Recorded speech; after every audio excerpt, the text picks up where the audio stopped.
Hi everyone and welcome to the Black All Year podcast.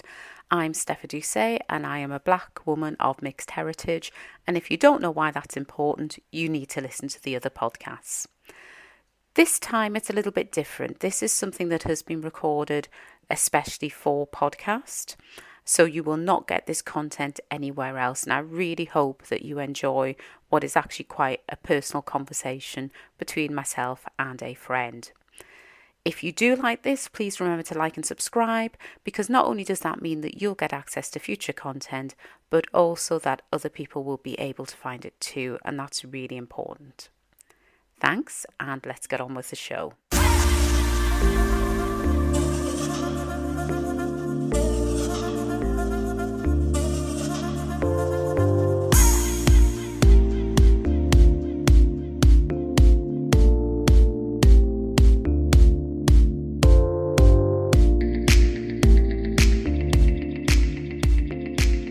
I am delighted to introduce my conversation partner today. So this is Risaria Langley. Risaria is a writer, a performer and a producer, and I like to think a friend of mine who we've had some interesting discussions about a whole range of different things, but we have spoken a little bit about race and ethnicity. So when I thought about doing this for the first time, Risaria was the first person that I thought I wanted to talk to. And what we're planning to do is I have discovered the Antiracist Deck, which is produced by Ibrahim Kendi, who is also a writer. And really, it's a set of cards that are there as conversation starters about race and ethnicity and racism. And what we've done is we've picked a few. We're just going to see where the conversation takes us. And but welcome, Risaria. Thank you. Delighted to be here. And I would put friend at the front of that list because that is the reason I feel comfortable to have this conversation with you. And I think it's probably a good idea that I just explain that whilst I am a black woman, mixed heritage, you are a white woman, but we both come from the same part of the world, don't we? So we both come from Northeast England and both Geordies, really, aren't we? So, yeah, we are both Geordies at heart. Yeah. So we do have quite a lot of cultural heritage in common, as well as the differences that we have as well. So it'll be interesting to see what comes out when we're having these conversations. So should we crack on? Yeah, and it's just brought something up because when I was away, my brother had our DNA done. And I found out that we have a Viking and Irish blood in our veins, as well as a little bit of French. And I thought, our region has always attracted diversity. It's just now it's much more visible. Yeah. And I know just from some of the work that I've done in the Northeast and South Shields, where you're based, there's actually quite a long history of black people being in and around the area because of the ports. So we would have black mariners coming into the Northeast. And of course, if you want to go way back, the first Black Britons were in this part of the country because of the Romans and the Hadrian's Wall. So yeah, we've got a really mixed and diverse heritage, although most people would say the Northeast is not particularly diverse, but we can challenge that one when you want to go far enough back. So the first card that we've picked to talk about is why is talking about race important, in particular, why now? So I'm interested, Risaria, in kind of your thoughts on that. For me, I was shocked with Brexit because I always felt I'm a world citizen, and the minimum I felt was a European, because I was in Germany for some time and I felt very European. And I didn't really get that people wanted to separate themselves off again. And since we've become friends and you have been more open about your feelings in certain situations, it's made me sort of like tilt my head to one side and go, oh, I hadn't seen it like that. Yeah. because sometimes it's seeing things through another person's eyes. And it reminded me of the first time I became aware of race. I was about 14, 15, and we'd moved to a new house, and it was a brand new housing estate, all new builds. And there was a knock at the door, and someone came with a petition. And they wanted my father to sign the petition because they were trying to prevent a black family moving in. And they were even suggesting buying out the house. And I remember standing there just really shocked and puzzled. And I was stunned when my dad took the petition and he ripped the whole thing up. Good for him. Yeah, and I thought, thank goodness for that, because for that moment, when he said, give me that here. You thought he was going to sign. Let me see that. And I thought he was going to sign, and I thought, oh my God. And he was the first one to go around and call on them and invite them round. And it was just, oh my goodness. Yeah. And I found it stunning. Yeah. I think it's interesting what you said about as I've become more open and have shared more. And I think that's credit to you and to the others that are in our kind of group, because I've probably been through a bit of a transformation over the last few years about that. And I would agree with you actually with Brexit, because prior to Brexit, right, I knew racism existed and I experienced it. And it was kind of one of those things that you just kind of got on with, because I was just so used to it. It had just become, well, this is what I deal with, and you get on with it. But Brexit to me really shocked me, not so much because of the wanting to leave Europe, but I didn't think there were enough people that would vote to leave. So I was quite shocked by that. But because of some of the reasons that people gave for it, and it was very much about keeping Black people out. Now, apart from the fact that made no sense whatsoever. I mean, why stop Spanish or French or German people because you want to keep Black? And the people said, oh, there's too many Indians here and we need to keep them out. And if you look at the streets full of Africans, and it was like, do you realize where Europe is? So there was that kind of, this doesn't make sense. But what I saw literally the day after the vote, when we knew what the result was instantly I got more abuse, more racist abuse. I had people shouting at me in the street. Now, that hadn't happened for 20 years. I never forget, I was going back to the office at work in the centre of Newcastle, and a bus went by and somebody shouted a racist slur at me from the top of the bus. And I was almost like, did that just happen? Did that really just happen? Because it had been so long since I'd had that really overt racism.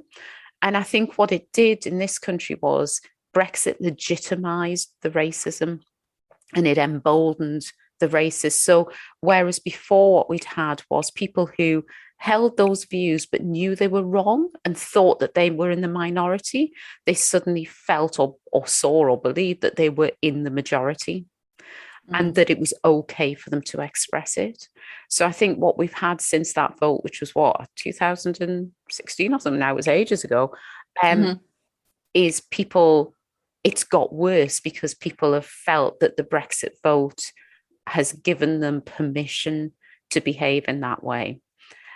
And so I think having that and then the safety of being able to talk with the group of women that we have has meant that as I've been on this journey about I need to get more vocal about this and I need to do something about it, I've felt safe with you in talking about some of that. And that safety that group creates and that you create is really important, because if I didn't feel safe, I would shut up. 90% of the time, not all of the time, but it's really important that we have that safety to talk about things that actually are very personal and that we could be attacked over. Yes. So, yeah, and then I think, if we just kind of continue, I think that everything that's happened over the last few years and our current political regime has further legitimised it. So we all know that we have leadership who've used terms like pillar boxes and pickaninnies and things like that. And that, for racists, that just legitimises it. It's okay to say that type of thing, whereas that would never have been acceptable 15 years ago, not in polite society anyway. So for me, I think it's important because we're now I almost feel like we're back in what it was like in the 80s, where we have to speak out because this is becoming commonplace. That kind of racism is becoming commonplace, but what we're also able to do is to highlight the impact of the more structural racism and discrimination that perhaps it was harder to talk about back then. Because we've got a few more people in power who have come from that kind of heritage and have that direct experience of it. I remember being shocked by a woman at the bus stop just after the vote had come out. And she started the conversation by saying how great it was and she'd voted to leave. And she was sort of really thought it was a great thing. And I said, gosh, I don't. And I said, I don't know about you, but I said, you certainly look as though you've got Viking and Border Reaver blood in you. And I said, I know I have. And if we go way back, the Reavers, these lands were called the debatable lands because there was always this fraction between Scotland and England. Yeah. And so it was passing back and forth. And the Vikings, the stories of the Vikings, certainly our version of them is of rape and pillage. Yeah. But again, that is our version in this island. And I think until we accept, I loved Eddie Izzard's term, this mongrel nation. We are mongrels. Yep. And mongrels are very lovable. They're often the nicest of breeds. And it's remembering that. Mongrel may not sound a very nice term, but it produces some beautiful, beautiful characteristics and offspring. Yeah, and I find it interesting because people talk about, the indigenous British, and it just makes me laugh whenever anybody uses that term because, as you say, what on earth is an indigenous British person? Britain didn't exist.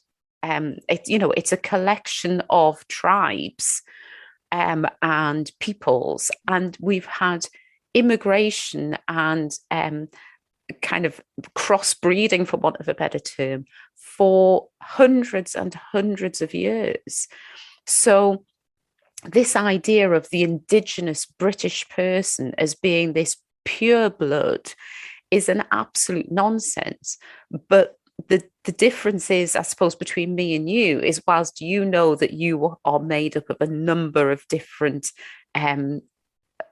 countries and backgrounds and things, most people would look at you and say, well, you're an indigenous Brit because you're a white woman. For me, my difference is kind of written all over my face, literally. Yeah. And people will not look at me, not all people, but a lot of people wouldn't look at me and say she's British. And I think the fact that people like me get the question of where are you from all the time, and then when I say Newcastle, they say, yes, but originally.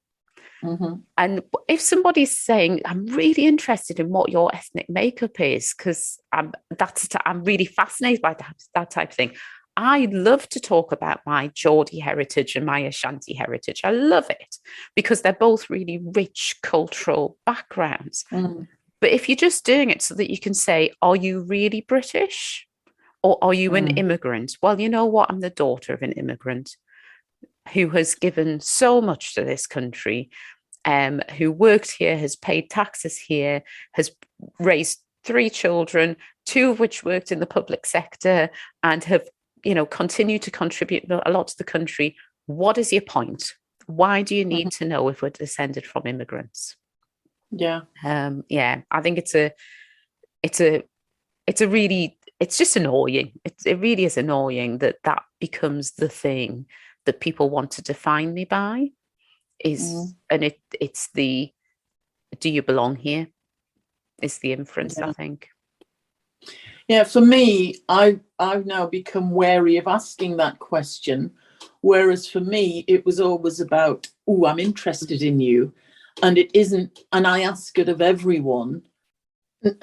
Yes, I sometimes hesitate because of this. I don't want to be perceived as being racist, whereas for me, it's about interest in an individual. For me, it's not about the colour of your skin. And in fact, I remember once I was asked where my friend was when I was at a workshop. He said, "Your black friend." And I couldn't think who he meant. And it was, he had to give me much more description. And then I said, oh, and I said her name. And afterwards I said, how could I forget you were black? And she said, because you don't see that in me. You know, it's not that she's, she is very black with afro hair, but that isn't what strikes me about her. I describe other things about her first.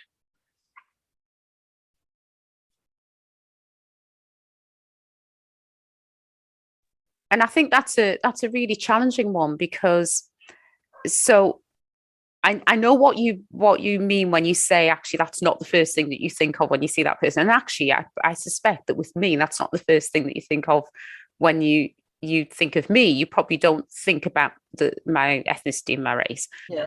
And that's because you know me. So actually, you have a relationship with Steph, the person, not just an image of Steph, the black woman. So I think, so I do understand that. I think that the challenge that a lot of black people have is when people say, I don't see colour. And I don't think that's what you're saying. No, it's not. Yeah, because when somebody says to me, oh, I don't see colour, what they're saying is, I don't see part of who you are. Because my colour has affected my life experiences, and it's helped shape who I am. And my colour isn't just my colour, it's my culture and it's my heritage. Yes. And so often when people say, oh, I don't see colour, and they think that's a really positive thing, to me, that's like saying, oh, Risaria, I don't see that you're a woman, or I don't see that you're a Geordie, or it's that kind of, and actually, the thing that really annoys me about it is there's almost an inference of, because I have had this, where people will say, I don't see you as a black woman. I see you just like me. And what that to me is saying is that there's something different and wrong about black, but actually you're just like me. And it's almost like I don't want to look at that difference, because actually that's challenging. I just want to pretend that doesn't exist, and that we're all the same. And we're not all the same. You know, you and I are both women, but we're not the same as women. we're different. Yeah. And that's the good thing about life. It's the difference. It's the, you know, I love learning from you about, because you've had the most amazing career and experiences and things that I haven't had and can't ever imagine having. And I really enjoy that about you. And I enjoy your different perspectives on some things. And it helps educate me, and it helps me grow, and it helps challenge me and all that type of thing. So to pretend that we're all the same just seems nonsensical to me, I think. No, and what I love about finding out about people is that, because I love everyone's uniqueness. And this particular friend, I think of more as a poet, because that's what she does. And when she was given her spiritual name, we weren't contemplating what it was. and she suddenly spurted water over the table. And I said, "That's you, gushing fountain." Because she just sort of gushes. She's the most amazing rap. She doesn't just do rap, but she does rap and she does poetry. And if I was describing her ethnicity, I can't even say ethnicity, I'd say like she's British Caribbean. But Black woman, it was just like, do I know a Black woman? You know, sort of, it felt so, yeah. And you know, I mean, apart from anything else, when people have said that, the funny thing, I'll never forget an experience I had many years ago because I was a student, and one of the girls that I was sharing a house with was her mother was talking to her friend, and her friend's son was at the same. Well, we were at the Polytechnic. That shows you how long ago it was, and they were at the university. So they'd arranged that we would meet up. So there were 3 girls from our house. We're going to meet up with these 3 lads from the university, and we agreed where to meet. And I heard her on the phone to this lad, and obviously they hadn't met. And he must have asked, "So how will we know you?" And she said, "Oh, well, there's 3 of us, and we've all got long brown hair." And she kind of came off the phone, and I said to her, "You didn't think to say that one of us was Black?" And she said, "Well, what do you mean?" I said, "Well, that would have been far easier for us to, for them to identify us. If you'd said there's 3 of us, one of them's quite tall, because one of us was quite tall, and one of us is Black. That just differentiates us." And particularly, we were in Leicester at the time, that was quite segregated. So you wouldn't often see mixed groups like that. And she went, "Oh, I thought that would be rude." And I thought, well, why would that be rude? Why would describing a characteristic of mine be rude? And actually, the fact that you thought it was rude is quite insulting in a way. So yeah, I think it's a really strange thing when we talk about how comfortable people are about describing other races, I think. And this brings up something that my son has brought up with me, because I studied law in the 70s, so we were looking at racism.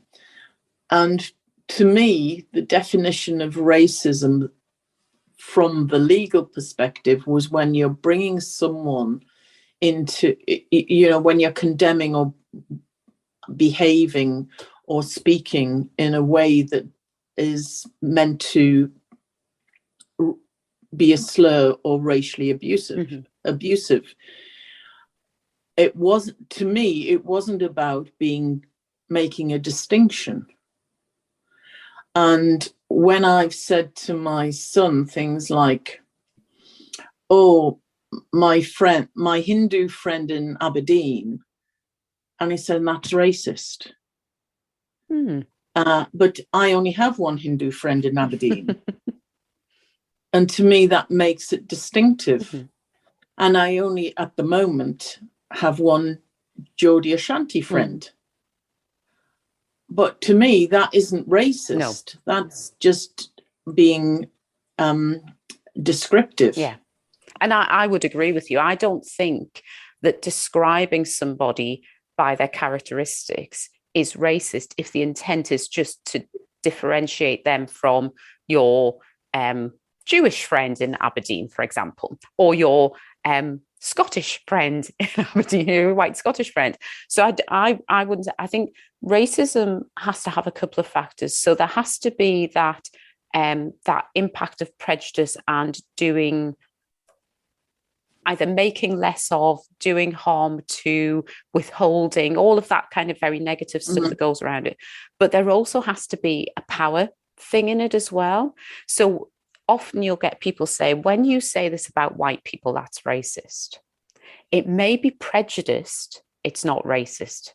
To me, there's a difference, because actually in our society, it is not people who are ethnically minoritized that have the power. It's white people that have the power. And therefore, unless that power element is in there, it's not racist. Like I say, it could be prejudice. So I may well hold prejudices against a whole host of people for various different things. I hope, well, no, I kind of know what biases I have, and I deal with them and make sure that they don't impact on my behaviors. But I'm not racist because I don't have that power to be racist. And racist is tied up in society, in laws, in power. I think there's some really good descriptors out there of what racism is. So no, I would agree. I don't think you saying, "Oh, my Hindu friend is racist" in itself at all. No. I think people can be very. It goes back to that thing of people being overly sensitive of offending. And what often I find happens is because people are too worried about offending, they actually do something really racist as a result. Yes. Did you realise, because you didn't just go and speak to that member of staff about their behaviour, because you were worried that you could be seen as racist, you've then escalated the issue and you've been really racist. So well done. That's it, because the other thing is, the only thing we can control is our emotions. We can't control how anyone else will receive what we are putting out there. So it's looking at our own intentions. I can't predict whether I will offend you. It's just, I need to look at the intention with which I say something. Yeah. I would add to that if something you said did offend, and I made it clear that had impacted negatively on me, I think then there's a responsibility to then acknowledge that impact and change what you do in the future. So it's not, you don't beat yourself up because actually that wasn't your intention, but you kind of go, I'm really sorry that that's had that impact. I didn't intend that, but I won't do that again, because that wasn't what I wanted to happen. And I think that's the one thing that happens quite a lot, is people say, well, I didn't intend that, and therefore that excuses everything because that wasn't my intention. So I think it's important that the two are balanced. Yes. You can't, you can't possibly know everything about somebody, and therefore a comment you may make may trigger something in that person. That wasn't your intention, but actually now that you know that, you can change it. It takes us back to this quote is coming up so often for me now. It's the Maya Angelou quote, which is do the best that you can until you know better, and then when you know better, do better. To me, that's great. Impact and intention is exactly that. I'm sure I've done it loads. I was just saying to somebody yesterday, I'm going to have a lot of apologies to make, because I've come from a position of ignorance about some things, and I've done some stuff that will have had a negative impact on people. Yeah. But now that I know better, I hope I wouldn't do that again. Yes. Yes. So I'd like to take us on to a second card. And this one you've already partially answered. So the first question is, when did you first become aware of racism? And you've described that time when neighbours were trying to stop a black family moving in, and your dad, the hero that he was, ripped up the petition. I think that was brilliant. I'd have loved to have just seen the look on people's faces when he did that. I think for me, it's funny because I don't know whether I just walked around with rose-coloured spectacles on or whatever, but I kind of used to think I hadn't been aware of it. And I can remember as a teenager having stuff shouted at me and things like that. But I think there were probably two things for me. So when I was in primary school, people used to sing Cadbury's Make Them and They Cover Them in Chocolate at me. Now, I think I knew that was a racist thing. But because I'm who I am, I haven't really changed that much. I used to say, well, that's all right because I love chocolate. So aren't you the stupid one? But, this was kids. But I think for me, the thing that probably struck me most when I look back was that I was really aware of being different. And people treating me differently. So I think, I mean, you and I have spoken a lot about imposter syndrome and things like that. And I think that mine was really fed by the fact that people treated me differently. And people would do things from a very early age, like they'd randomly touch my hair.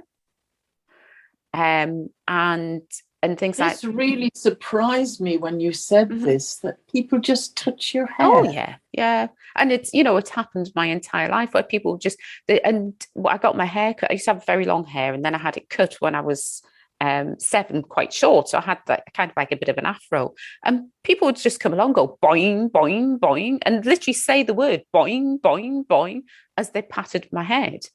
And whereas at the time, I wouldn't have called it racism. Looking back, I knew that that's what it was. And then, we're talking about the 70s and 80s. So there was the really overt stuff that you would just get in the street. I used to get called, you'd get things like wog shouted at you and stuff like that. I can't ever recall being called the N-word. But it was just there. I think it wasn't even that that I can't ever remember a time it wasn't there. And then the other question on this card, which I'm really interested in your response, is when did you first become aware of your race?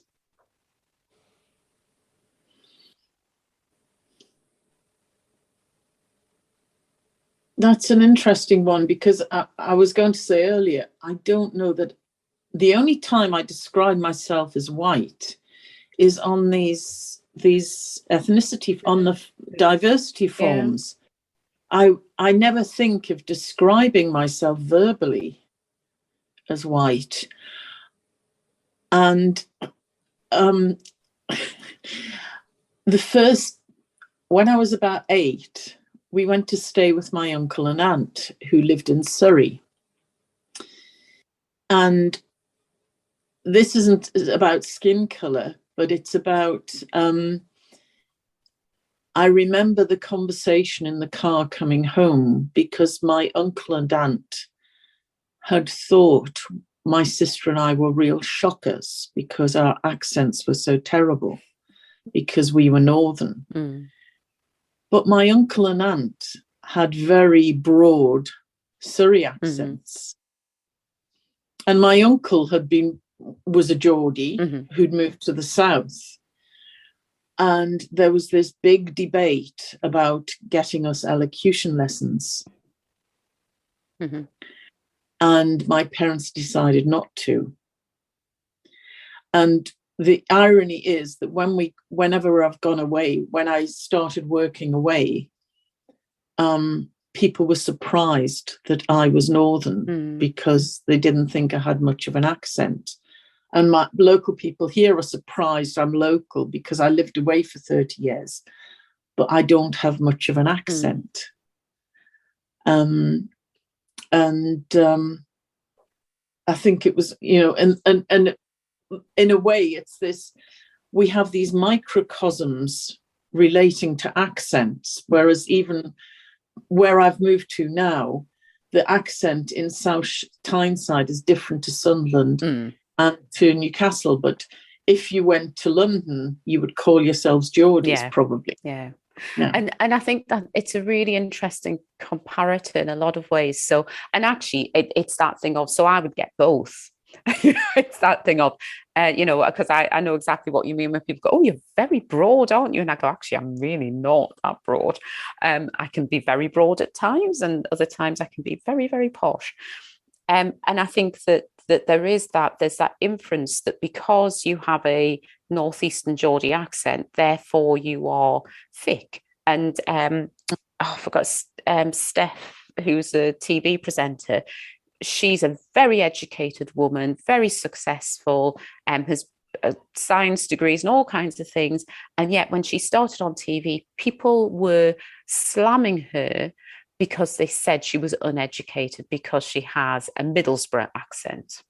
Yeah. And there's that inference that because you have an accent, you're somehow less than, and you're less educated, and you're common, and you're obviously going to be a criminal and all that type of thing.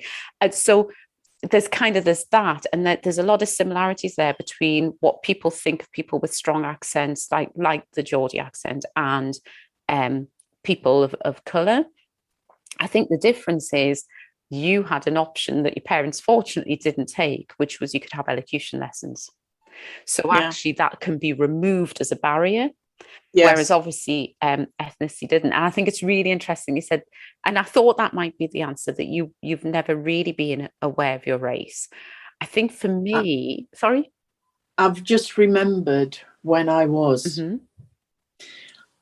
working, I was a freelance archaeologist in my early 20s. And in between digs, I used to make money going to London temping, or I worked as a cleaner in a private clinic in Harley Street. And I was the only white English, white British cleaner. And there was a Nigerian cleaner there who coincidentally knew one of my former Nigerian law lecturers. She used to pinch me. Right. She used to pinch my skin to bruise me. Wow. To show that my skin would bruise, but hers wouldn't. And of course it would. Yeah, I was really shocked because I'd never had anybody do that.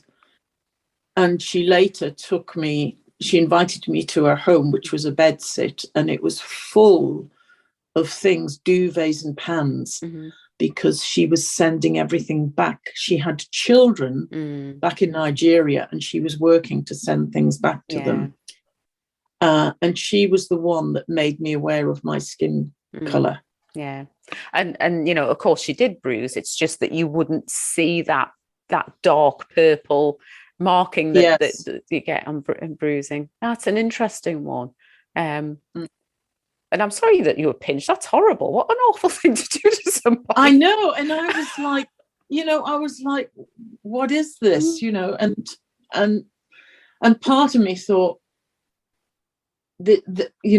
she must have been treated badly in some way to want to do this to someone. And I felt terrible that I thought, I never want to be living like this, where I'm apart from my family. And unfortunately, basic things. That's what so many people even now, they'll come and they work and they send they're living themselves in real poverty because everything is going back to support their family members. I think for me, if I was to ask myself that question about when I first became aware of my race, I don't think I was ever not aware of my race. I think what's interesting for me being mixed heritage, though, was that has changed. So I was always aware that I wasn't like my white friends. Yeah.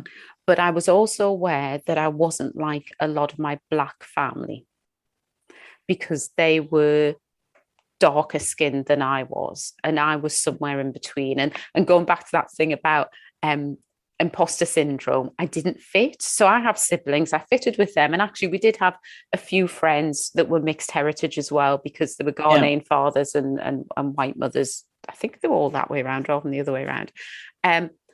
But actually I knew that it didn't fit, and there were no adults who looked like me at all. And there were no mixed this is the 70s and the 80s. You didn't really have mixed heritage adults. When I look back on what my parents did in the 60s, a mixed heritage couple getting together was just, that was shocking. It was radical. My sister was born in the mid 60s. She'll love me for saying that. But she was. That was really quite radical to do that. But there weren't other people that looked like me. I think and I used to describe myself as half Black, half white, and then it became half Black. And I can remember my mum saying to me, "Why do you say half Black? Because you're just as much white as you are Black." And I said to her, "You know what, Mum? Because nobody sees the white in me. They see the Black in me." But when I walk in the room, nobody would say, that's somebody who's half white. They would say, that's somebody who's black or half black. So I describe myself based on how other people would see me. There was that awful term half caste that was used a lot. And then I would say mixed heritage. I don't like dual heritage because actually lots of people are more than dual. So I tend to say mixed heritage. I think the difference now is that actually, because there are far more people who are like me, it's different. And I think the moment for me that it really changed was I used to be a children's entertainer ages ago, alongside working in the NHS. And I remember doing a party, and there was a little girl there who was very similar colouring, looked like she was mixed heritage, and she said her daddy was a doctor, and that he worked, and I worked out who it was. It was somebody that worked in the same hospital that I worked in. So then the next week I happened to bump into him in the corridor, and he was Nigerian. And I said, oh, I think I met your daughter at the weekend. And he went, really? I said, yes, there was a party that I did, and there she was. And he went, that's what she meant. And I said, what do you mean? And she said, she came running home so excited and said, Daddy, there was a woman there who looked just like me. And I thought I'm getting quite emotional about it because I didn't have that as a kid. But for her, I was that woman who looked like her. And I thought, that's important.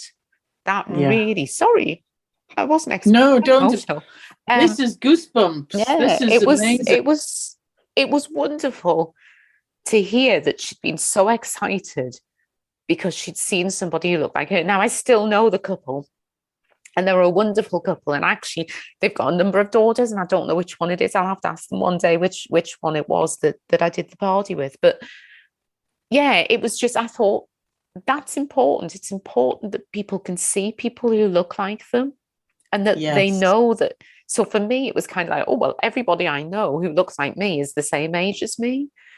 And gradually I've felt more comfortable being mixed heritage as there's more mixed heritage people out there.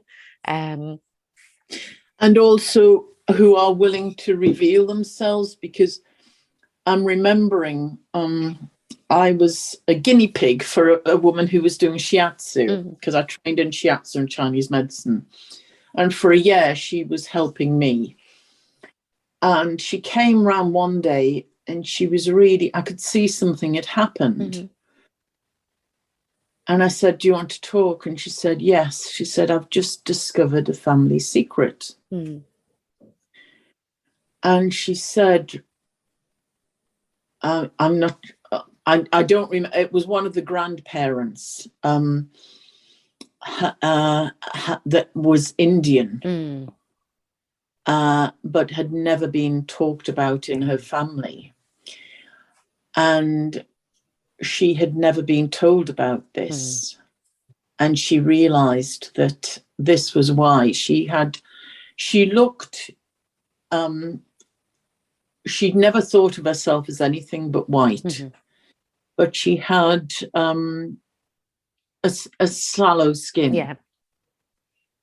And she realized that this was her Indian heritage.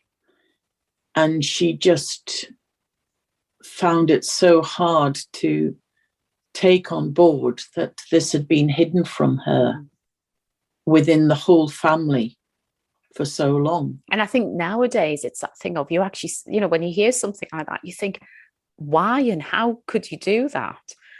But when you think back to the fact that it would have been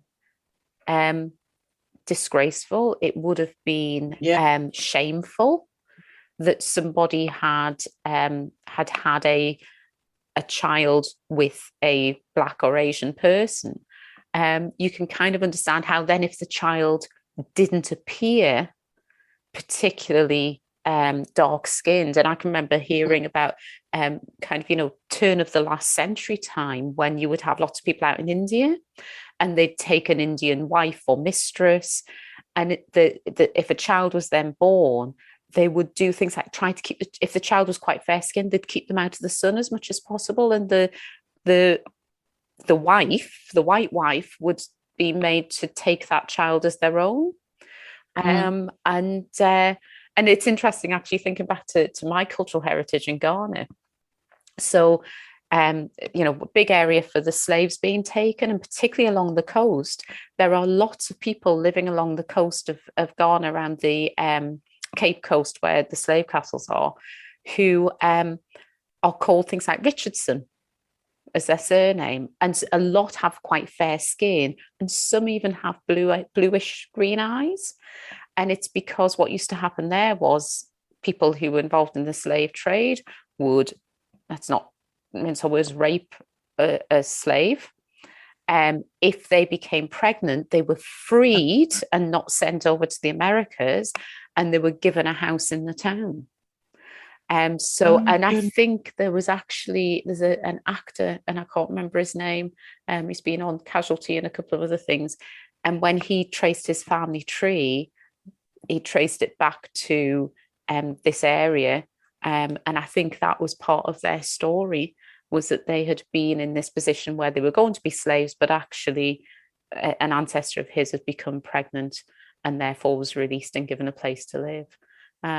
So yeah, I've heard of this before. Yeah. So quite, I think race and mixed heritage is really interesting. I have thought about doing one of those DNA things myself, because I have seen people. It's quite interesting when some Black people do them and they suddenly find out that they're not quite as Black as they thought they were. And yes. how shocking they find that. Where that's probably not going to be the case for me. I kind of know. My mum's a redhead. You've met my mum. I would be surprised if I haven't got some Norwegian or something like that in me. So. Right, so as I thought, we picked a lot of cards to do. I didn't think we were going to get through them all because I know what we're like, but I've really enjoyed that conversation. Thank you.